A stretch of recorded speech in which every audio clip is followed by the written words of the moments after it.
ខ្ញុំរៀងខានធ្វើ vlog a day in my life យូរហើយចឹងនេះគឺជាសកម្មភាពពេញមួយថ្ងៃរបស់ខ្ញុំព្រោះមានអ្នកសួរថាខ្ញុំនៅស្រុកខេវមែនគឺខ្ញុំនៅខ្មែរអ្នកទាំងអស់គ្នាគឺនៅភ្នំពេញ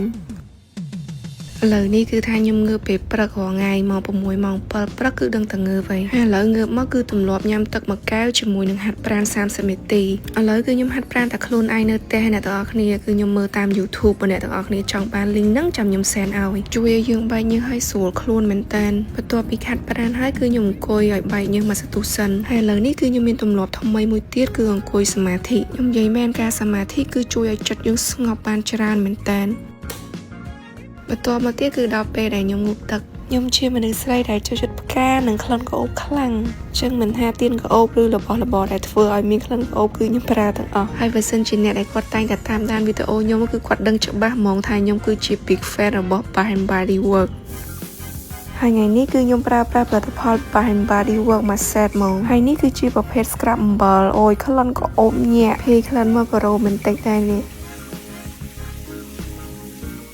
ឥឡូវគឺខ្ញុំមកប្រើប្រាស់សាប៊ូដុសខ្លួនវិញម្ដងប្រើប្រាស់ហើយគឺក្អូបជាប់ស្បែកយើងហ្មងហើយបើចេញពីបន្ទប់ទឹកវិញភាយក្លិនក្អូបពីបន្ទប់ទឹកមកទៀតបន្ទាប់ពីកក់សក់ហើយគឺខ្ញុំមកប្រើប្រាស់ឡេលាបស្បែកឡេនេះគឺជាប្រភេទឡេទឹកអប់ចឹងលាបឲ្យបានទាំងការពីស្បែកបានទាំងក្អូបជាប់ស្បែកទៀត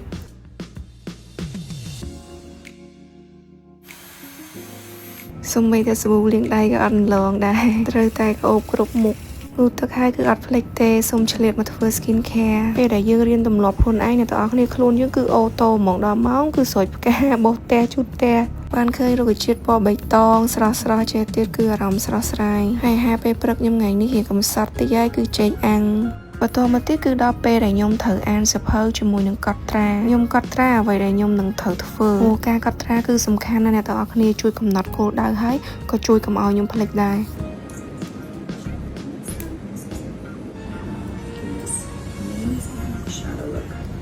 ខ្ញុំកាត់វីដេអូសឹងរាល់ថ្ងៃឯងចឹងថ្ងៃនេះអត់កាត់វីដេអូទេឆ្លៀតតែងខ្លួនទៅក្រៅញ៉ាំអីហើយទិញរបស់ខ្លះខ្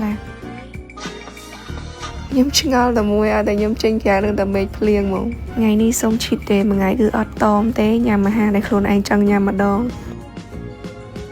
ញ៉ាំអីហើយដើរកាត់ Bath and Body Cambodia ទប់ចិត្តអត់រួចទេគឺត្រូវតែចូលទិញទៀតហើយឥឡូវនេះផលិតផល Bath and Body Works គឺមានលក់នៅខ្មែរអ្នកទាំងអស់គ្នាអាចទៅដល់ហាងផ្ទាល់តែក្លិនតែអីបានខ្ជូតសាហាវអ្នកទាំងអស់គ្នាខ្ញុំចង់បានទាំងអស់ហើយមានលក់ជាឈុតទៀតអ្នកទាំងអស់គ្នាទិញដាក់កាដូគឺត្រូវហ្មងហើយតម្លៃធូរថ្លៃជាងទិញរាយទៀតហើយសេតតូចដូចខ្ញុំកាន់នេះអូយខ្ជូតអញ្ចឹងនៅហាង Bath and Body Cambodia នេះគឺមានគ្រប់សពហ្មងអ្នកទាំងអស់គ្នាមិនថាសាប៊ូដុសខ្លួនលេលាបខ្លួនទឹកអប់ទៀនក្អូបទឹកលាងដៃអីគឺមានគ្រប់សពអញ្ចឹងលេងពិបាកទិញនៅស្រុកក្រៅទៀតអ្នកទាំងអស់គ្នាទីតាំងគឺនៅ Ticket Venue ផ្ទាល់ខ្ញុំពីមុនណាចង់ទិញ Bath and Body Works តើបានទៅស្រុកក្រៅមិនបានទិញហើយឥឡូវហ្នឹងគឺគាត់មាន promotion ទៀតទិញ2ថែម1សម្រាប់ select item ហើយបើទិញ3គឺ free 1តែម្ដងហើយខ្ញុំចាប់អារម្មណ៍ផលិតផលគាត់មួយនេះគឺមានទាំងក្រែមានតែទឹកអប់នៅក្នុងដើមតែមួយហ្មងហើយសម្រាប់ប្រភេទទឹកអប់អីអ្នកទាំងអស់គ្នាទុកយូរឆ្នាំមិនក៏នៅតែក្អូបដែរកុំភ្លេចមកមើលអ្នកទាំងអស់គ្នាគឺនៅ Ticket Venue